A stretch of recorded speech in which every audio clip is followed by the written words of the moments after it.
Hello and welcome guys. Today I want to look at force feedback and how perhaps low force feedback is causing issues or making it harder for you to, well, drive fast at the end of the day. So we're doing this in a similar fashion compared to the last video where I reduced my FPS to kinda unbearably low levels, even though it's something that a lot of people experience with their low-end PC. So in the same idea, following the same idea, we're going to look at how low force feedback might affect your driving, how it makes it harder to produce lap times. For that, we first have to talk a bit about what force feedback does in the first place. And for that, we have to do a little painting, I'd say. So I brought out my tools and we're just gonna, well, this is the left front tire. It's sitting here somewhat straight right now. That's the right front tire. It's sitting straight as well. I suppose at least. Yes, you can see that. And then we have the steering wheel here, which in this case is going to be straight. And we have the rear, which is kind of just in position right now. What force feedback then does is, and we can show this also very nicely in Popometer, is that we are having the wheel forces are changing with the speed because the front wheels just have a tendency, the faster you go, the more inertia they have, the more willing they are to go straight. So the faster you go, the harder it becomes to turn the steering wheel if your steering wheel can produce higher forces. So what you can just see here, I just went through the same corner at different speeds, and what we can see is here in the wheel force usage, which is simply the force feedback bar in ACC in the bottom right corner of your HUD, is just reporting how much forces it's kind of putting to the wheel in percentage of how much force the wheel can produce. So when this has minus 1.0 here, then this means you'll have force feedback clipping, the bar turning red, not more forces being able to be sent to the wheel. So that's when the clipping occurs. And the only thing I want you to see is just the higher the speed, the higher the forces, right? Just because we're doing a left turn in this case, the forces are in the negative area. If we do a right corner, they are in the positive zone. So with the dotted line being faster here on initially into the corner has a bit higher forces, and then it cuts underneath the speed of the other lap that I did, and you can see the forces are being lower. And then once we speed up, at the end here, you can see the forces are higher again with a higher speed. And that's the entire relationship I want you to see here, really. Okay? That's the important stuff I want to get across. So now that is the first information we get from the force feedback. The faster we go, the more forces we have. So there's just kind of an additional sense in the steering wheel allowing you to assess and build a relationship to the forces and the speed that the car is carrying. Of course, this is much more difficult if your steering wheel can only produce 1.5 Newton meters or something. Then a high speed and low speed corner just might feel pretty much the same, as the difference in forces can only be so large, like a couple point X of a Newton meter, which is simply not enough. However, if you have a 20 Newton meter steering wheel and you go through a corner at low speed and have 10 Newton meters, and you go a bit faster and you have 13 Newton meters on the wheel, that is a noticeable difference, of course, which, yeah, again, you won't have on a low powered, low force feedback wheel. Then the second information that we get is, and it's kind of stemming from the same thing of the front tires going straight, is where does the rear move around the car? And we're talking about the oversteer here. So if the rear steps out into one direction, let's just assume it's into the right side direction, then we're going into a situation where the car rotates around the front tires essentially. So then we have to change our painting here a bit. And when now imagine the rear rotating and the front tires suddenly they're pointing into this direction because they still want to keep going in the same direction. And accordingly, your steering wheel will also kind of, because it's connected to the front wheels, it can't do anything else than point into the direction the front tires are pointing. This is the force that you're getting. Then into the opposite direction, of where the car is heading because of the oversteer. So these two, the speed information and the oversteer information. These are the key components of the force feedback. Then, depending on the game, they add more stuff in there, which is what some people call the cant effects, like the load on the tires, the suspension movements, maybe something from the ABS or whatever. Some games will have like a tire vibration, like ACC has when you overcook it a lot, then you get vibration on the wheel from the tire skipping over the surface and regaining grip, losing it, regaining, losing it in a very high frequency. You get that as well. But the key information that is pretty similar and the same across all games is the speed information and the oversteer information. And then everything that is on top of that kind of differs a bit per game and how they manage it. Some give you the option like race room to adjust to your liking, which or how large certain effects want to be. In some games, you can just alter some additional files. Like in Automobilista, I think you can mod everything. I guess it's similar for AC, and there are also lookup table files you can put into ACC for low-end users. But that's all kind of additional stuff, and that isn't essential for driving, but it's certainly more immersive to get all this suspension information and more detailed fine stuff. Okay, back to where we were. This is the main information that we are getting, and that's the information I want to do the video with. So now we just quickly go to the garage. We'll load a setup here from, well, doesn't actually have to be any useful. Just pick up a qualifying set. We're driving with normal force feedback setting just to show you a few things here. So now I'm going out, now at low speed. Just check the bar at the bottom right. That shows us how much of the potential force the wheel can produce or actually use. So in very low speeds, no matter how fast I go, the forces are not going to be a lot. If I'm stationary, they're even a little lower. Because the front tires don't really care where they're heading because they're not spinning. So at 50, we can already see a bit of a difference, higher forces. And now if we just speed up to, well, whatever we'll manage here, if I go left and right, you can see the forces are considerably higher. Problem is now just that the rear starts moving around me a bit, so I can't do this too aggressively. Now, just watch the bar in the bottom corner a bit, how it changes with the speed we're carrying. And this is giving me as a driver just a good additional information about if I'm kind of just repeating lap after lap what I have kind of developed a feeling for in practice. I don't really need to see the speed on the dash because I have kind of a proxy information about the speed I'm carrying in the weight or the resistance of the force feedback. So the faster I go, the higher the forces I'm getting, and this is what allows me, after hundreds and thousands of laps, to kind of just judge by the force in the steering wheel if I'm doing the speed that I should be doing in this corner. That is the maximum I can do in this corner. And if the forces are a bit higher, it gives me the sense of driving a tiny bit too fast perhaps on this lap, and my brain immediately has a good kind of reference in those forces to understand, oh, maybe I'm overcooking it here a bit in that corner. Maybe I'm going a bit too slow.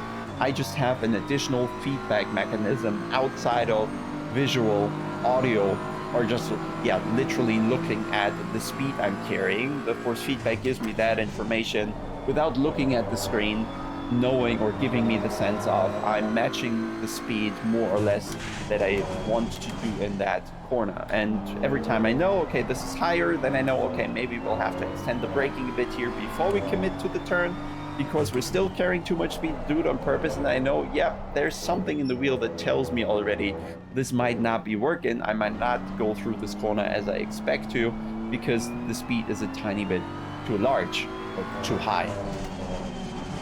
So there is a certain need for that. The other thing is on direct drive, of course, the oversteer is so immediate. The steering wheel is so connected to the front tires that when the car oversteers, lets forces a bit, I can just let go.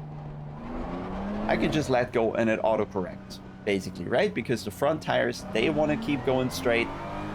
And when the rear steps out, turns around me, the only thing I have to do is let the steering wheel do its thing, because it's going to save me. There we go, right? Of course, I'm not in the perfect position there, but all I have to do is take the information from the wheel, let it handle itself, and then kind of stop it when it kind of wants to overcorrect, right? Because the front tires on a GT3 car, they can only turn a couple degrees, and we are really quickly on maximum lock when oversteering here. And we don't want to go as far, we don't want to brake, or we don't want to stop the spin as easily. But you can see, even if you rely on it, you can spin completely. Let's pick this up a bit for maybe one lap, just to give you some more of an impression of how much you can rely on a force feedback, on a high force feedback direct drive steering wheel to kind of autocorrect, right? If I swing the car here over, it's always going to go back to center quite easily. And if we flick it in here, the oversteer's right there. I just have to be easy on the steering wheel and let it do its thing. I'm not actively counter steering. I think this might be some of the misconception I often see when people say, oh, this driver has insane reflexes. Look at Max Verstappen, how quickly he reacts to the oversteer or whatever. All he does is, because there's already an immediate, instant connection between the oversteer and what the steering wheel does. All you have to do is let the steering wheel do this thing. Okay, you oversteer, you let go, you give in to those forces, and it's going to do the counter steering that you needed. And that's why I'm always a bit puzzled when people say, look at those reflexes. They're not reflexes, they just let the wheel go, do its thing. Okay, that might be a bit of a misconception there. Of course, you still have to kind of find the perfect point of how much of the counter steering you allow to kind of still keep the car where you want it to be heading. But here, if I over rotate, just let it go. It's auto correcting, right? There's no need to spin. Just let go of the wheel. It's going to sort you out. So with that in mind, let's bring up VRS, which I have running somewhere already. Just here. And now we are just going to, I prepared the Samara here. Just go to the Logitech, and now I've reduced the forces from 80%, I hope you can see this, down to 15% of the base. The VRS base has 20 Newton meters, 80% of that would be 16. 15% of that should be 3 Newton meters, which is already more than a Logitech can deliver.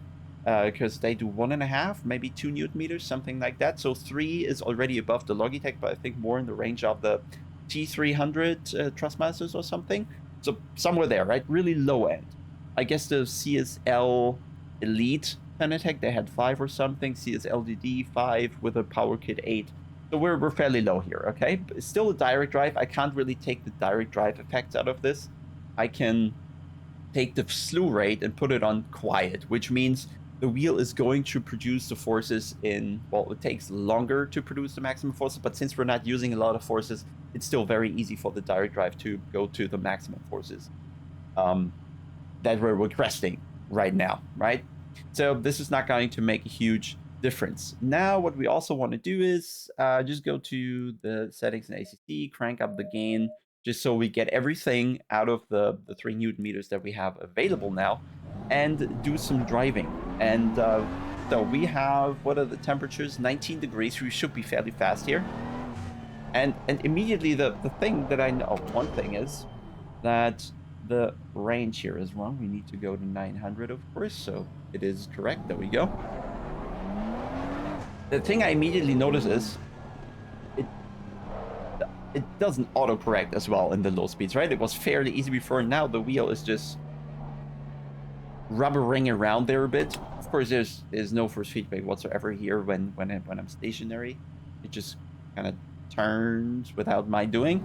There's no resistance whatsoever, despite there being 3 Newton meters. And then if we do the 100 now, yeah, it doesn't really autocorrect nicely. It doesn't straighten up as easily because now the forces of the base are actually too low to deal with the weight of the steering wheel that I have attached to it.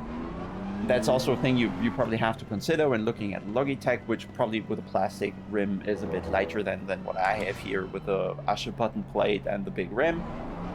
But okay, now let's try to do some lap times. We are looking at low 30s. And now I'm basically driving without the information in the force feedback, giving me a sense of the speed I'm carrying. So I'm kind of flying blind with my hands. Of course, I have the visual references. I can see the speed that I'm doing, but there's nothing in the steering wheel that indicates to me, hey, you're pushing too far, perhaps.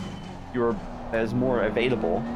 And the oversteer already. Also, I kind of rely on in a much more visual way now, because the steering wheel is just light across the board basically, and any oversteer, yeah, there's a hint of it, but there isn't really much, and I can immediately tell I would not be able to kind of drive the car just on the edge there with the rear stepping out ever so slightly, giving me the tiniest sense of oversteer.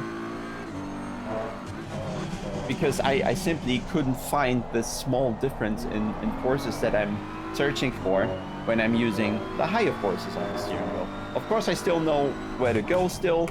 Of course, I still know roughly the steering angles that I need, but there's very little information about the kind of tiny differences in speed that I'm carrying, or about when the oversteer actually starts. I'm going much more by vision now, just looking at the horizon, not actively, but it's all subconscious, to give me a feeling for what the car is doing underneath me. And I have to say, it's kind of relaxing for my hands, because I don't have to grab the steering wheel so tight now, because it's so light. I can just drive with 2 fingers, no problem, which is entirely impossible with my normal settings.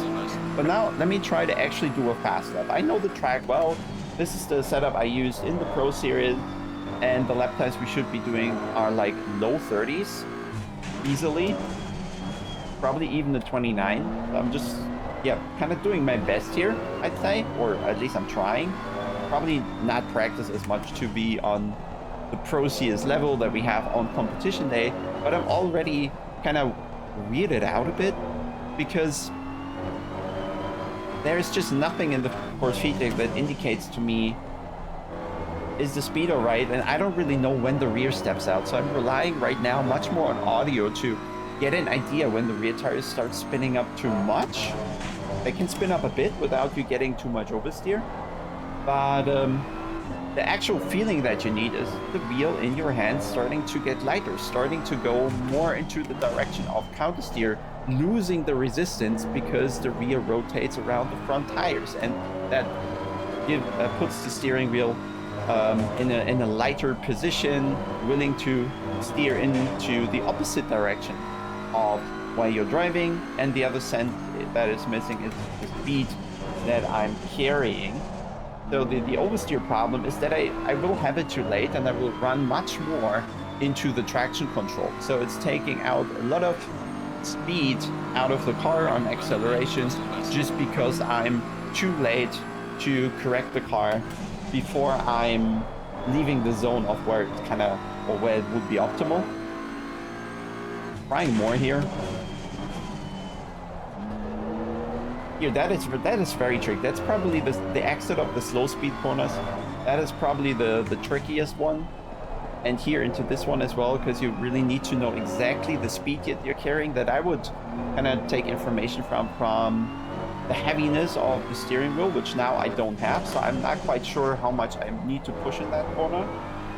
And then out of the slow corners, the oversteer, I'm again grabbing the wheel very tight to kind of feel anything and be ready to open up the steering wheel as soon as the rear steps out. But I'm relying on it right now very visually. I'm doing the correction based on sound and vision, not so much because I'm relying on the force feedback, and that means I'm reacting now to the car instead of the force feedback having this immediate connection to the car. And I guess, well, lap times aren't too bad. I think in those temperatures right now, we should easily be doing 29s. Maybe I could get there. But yeah, certainly this kind of oversteer I just had, that would be something that I'd have much less likely with the high forces. So I think, yeah, and that's rear. Man, the rear just slides into the corner. That's also a very tricky situation where I'm just testing basically how the car responds to my steering, but with the high forces that I can use on the direct drive, I know much more directly what is the correct steering wheel position rather than having to guess around with the amount of rotation I can receive from the horizon or the sound. Okay, this shall conclude the video. I don't think I have more to say about that. There is something about force feedback that is absolutely worth it. I think these days, if you have the option, always go for a direct drive wheel with a bit of force, just because of that technology offering the information quicker, offering a bigger range of forces so you can get more tiny details and differences in the speed you're carrying and then the amount of forces that low wheels simply can't display through the lack of range that they have. Um, Lap time wise, though, we've seen many people drive very fast on these Logitech wheels, like Tortellini or Amir Hosseini, even driving with a broken G27. So this. It's not like you can't, but I think it's much easier to get a sense of the car when all of your senses are involved: vision, audio, and the force feedback. So my advice would be to, when you have the budget, go for whatever direct drive you can get. Doesn't have to be an expensive one, but the more range you have on the wheel, the faster it can respond, which all direct drives are fine with. Look at the more range to get more detailed information from the game, and leave something in the comments what you think about that. And then we'll see you soon in the next video. Bye.